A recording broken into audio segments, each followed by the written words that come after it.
9 juin 1795, le jour où le docteur Pelletan dérobe le cœur de Louis XVII. Par Frédéric Lévineau, journaliste au Point.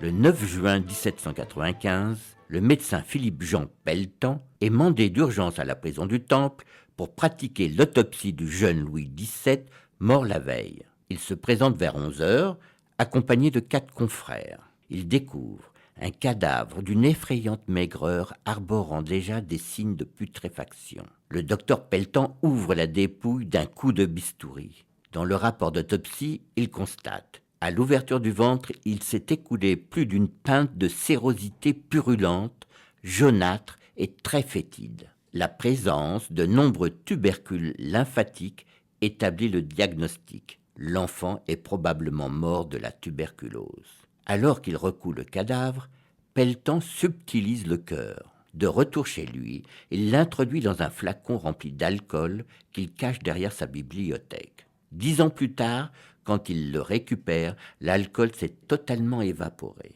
Le cœur n'est plus qu'un bout de cuir racorni. Pelletan le jette dans un tiroir. 10 ans s'écoulent encore. Sous la Restauration, le médecin désire le restituer à Louis XVIII, qui le refuse, doutant de son authenticité. Pelletan le remet finalement à l'archevêque de Paris. Les tribulations du cœur de Louis XVII auraient pu s'arrêter là si l'archevêché n'avait pas été pillé en 1830. Pour épargner à l'organe d'être détruit, un ouvrier imprimeur s'en empare pour le restituer au fils de Pelletan. Au cours des décennies qui suivent, le cœur passe de main en main avant d'échouer entre celles du duc de Madrid, le prétendant légitimiste au trône de France. Celui-ci le dépose à Venise, puis au château de Frosdorf près de Vienne.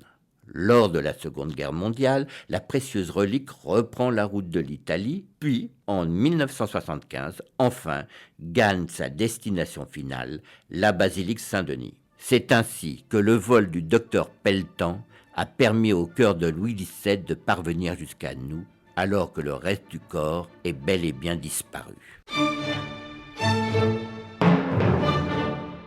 Une série réalisée par Megan Kieki.